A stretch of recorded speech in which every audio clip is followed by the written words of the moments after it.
The air in the Sichuan mountains was thin and sharp, a stark contrast to the thick, humid air of my city life. My name is May, and at 220 pounds, I wasn't your typical mountaineer, but I was determined. This climb was my personal Everest, a way to prove to myself, and maybe to the world, that my body was capable of more than just being judged. I spent months training, shedding some weight, but more importantly, building stamina. I'd studied maps, packed meticulously, and told everyone I was ready. But nothing, absolutely nothing, could have prepared me for what was about to happen. The first day was a grueling but rewarding blur of steep inclines and breathtaking vistas. By the second afternoon, I was deep in the wilderness, the trail a faint memory. A thick fog had rolled in, clinging to the ancient trees like a shroud. I was navigating by compass and a growing sense of unease. That's when I heard it. A low guttural sound that vibrated through the soles of my boots. It wasn't a rock slide, it wasn't the wind.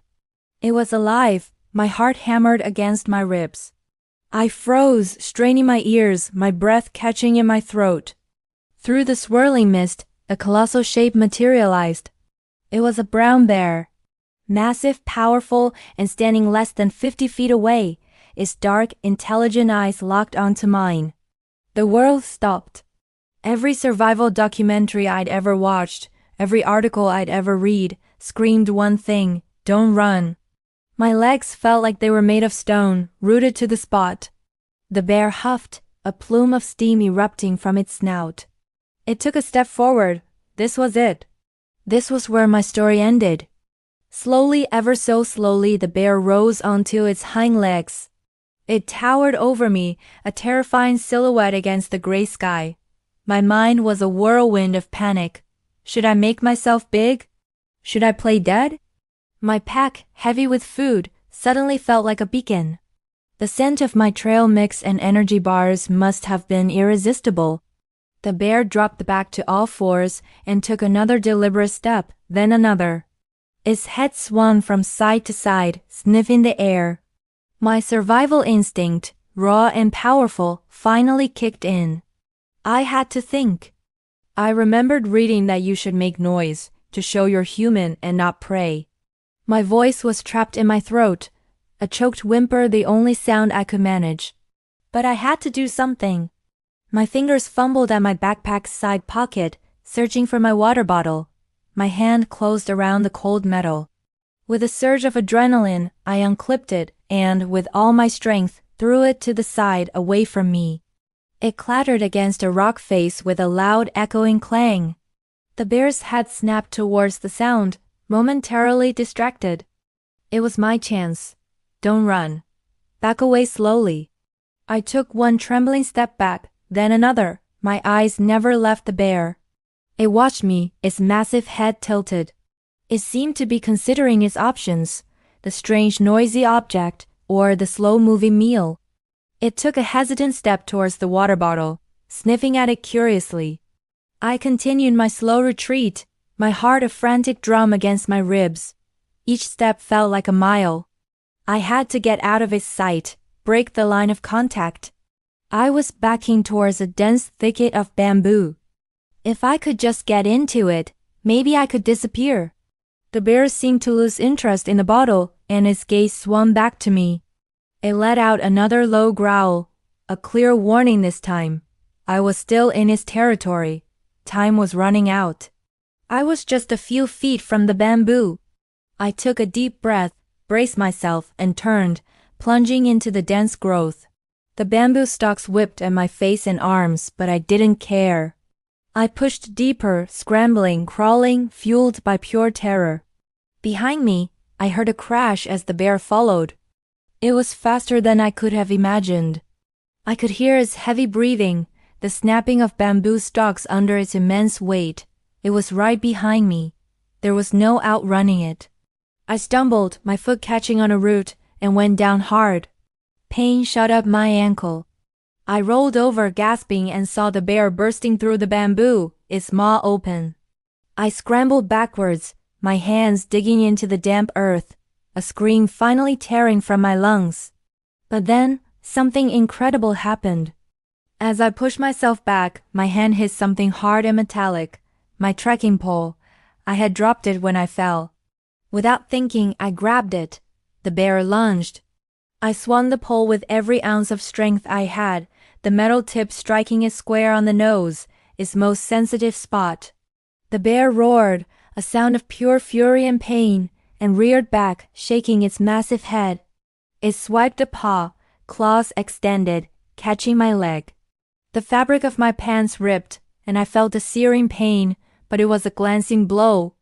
The strike with the pole had stunned it. It gave me a precious few seconds. I scrambled to my feet, ignoring the throbbing in my ankle, and ran. This time I didn't look back. I just ran, fueled by a primal need to live. I ran until my lungs burned and my legs screamed in protest. The forest floor was a treacherous mess of roots and rocks. I stumbled and fell multiple times, picking myself up, driven by the image of those eyes, that open mouth.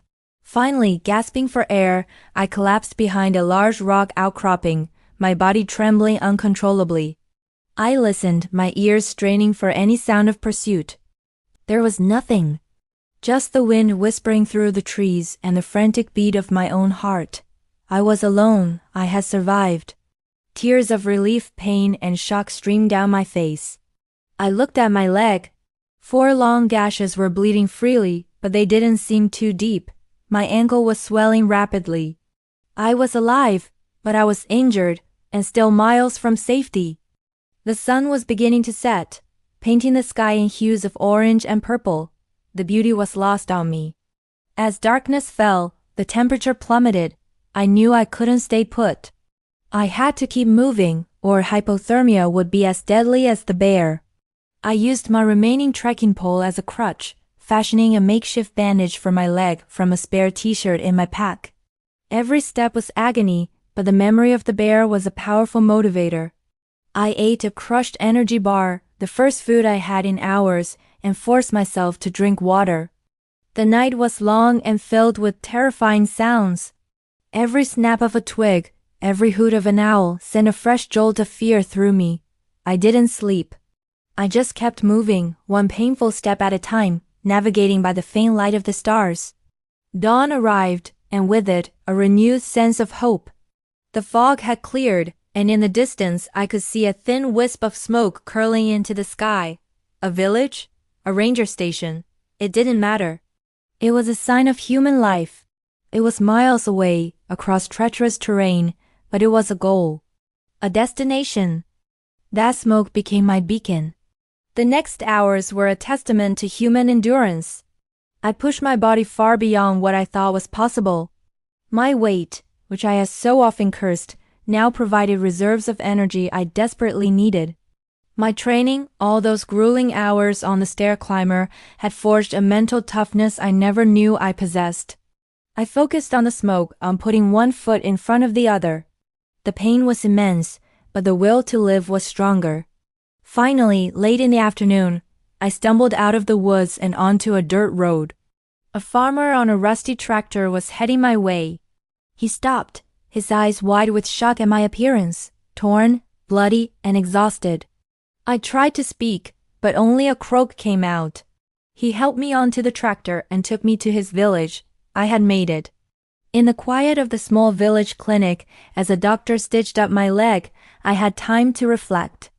I went into those mountains to challenge my body, but I ended up fighting for my life. The encounter with the bear was the most terrifying experience imaginable, but it had also been transformative. I had faced death and walked away.